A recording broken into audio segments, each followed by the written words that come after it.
Hi friends, welcome back. Ravindra నీ ఎవడే ఈ movie Saina play ఓటీటీలో తెలుగులో స్ట్రీమింగ్ అవుతుంది.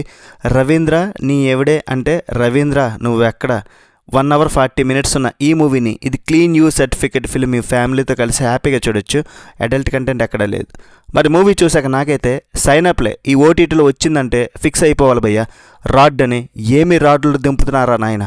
ఒకవైపు థియేటర్లో రాడ్స్, ఇంకొక వైపు ఓటీటీలో. ఈ వీకెండ్ అయితే మరీ దారుణం. ఒక్క మంచి సినిమా రాలే. మనోళ్ళైనా కామెంట్ చేస్తారు, ఒక్క మంచి సినిమా చెప్పన్నా చూసేస్తామని. ఈ వీకెండ్ చెప్తున్నాను కదా దారుణం. ఇలాంటి సినిమాలు వస్తాయి, ఏం చెప్తాం రా చూడమని భయ్య. ఏంటి మమ్మీ ఎవడీడు?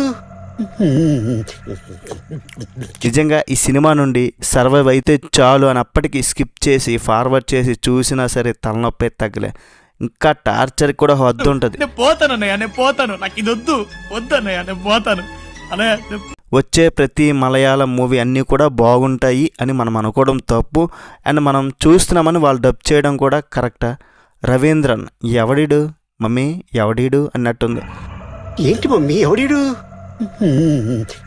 అసలు ఈ చిన్న పాయింట్ తీసుకొని ఈ స్టోరీలో కూడా సినిమాని తీయాలనుకోవడం నిజంగా కర్మ, చూసిన వాళ్ళ కర్మ. మలయాళం ఆడియన్స్ నిజంగా థియేటర్లు ఎవరు చూసుంటారు కానీ బుర్ర బాదుకున్నారేమో మరి నాకైతే తెలీదు. నిజంగా ఈ మూవీకి ఉన్న బిగ్గెస్ట్ ప్లస్ ఏంటో తెలుసా? 103 నిమిషాల రన్ టైం అండ్ క్లైమాక్స్ అయిపోయాక ఆ ఆనందమే వేరు. సీరియల్ లాంటి టేకింగ్, మేకింగ్, ఆ రైటింగ్ ఏమీ మారలేదు, ఏమీ లేదు. మళ్ళీ దీనికి ఫ్యామిలీ, కామెడీ, డ్రామా, థ్రిల్లర్ ఇవేమీ లేవనా ఇలా పెట్టుంటారేమో. మన టైటిల్ క్యారెక్టర్ రవీంద్రన్ భారత వాతావరణ శాఖలో సీనియర్ ఉద్యోగి. అతనికి అందమైన భార్య అండ్ కుమార్తె. హ్యాపీగా ఉన్న లైఫ్లో రవీంద్రన్ డ్యూటీకి వెళ్ళినప్పుడు తన ప్లాట్లోకి ఒక అన్నోన్ పర్సన్ వస్తాడని తెలుసుకొని తన భార్యను అనుమానించడం మొదలెడతాడు. తర్వాత ఏమవుద్ది మ్యాటర్ అని తెలుసుకోవాలంటే చూడాల్సిందే. మూవీ ప్రతి ఒక్క సీన్లో కూడా, ప్రతి ఒక్క పాయింట్లో కూడా చాలా బద్ధకంగా కదులుతూ ఉంటుంది అనమాట. చాలా చోట్ల లాజిక్గా కూడా ఏం లేదు, కేర్ తీసుకోలేదు. ఎందుకంటే హీరో ఏదో మొబైల్ ఫోన్లో వీడియో చూస్తుంటే మెయిన్ స్పీకర్స్లో సౌండ్ రావడం ఏంటి.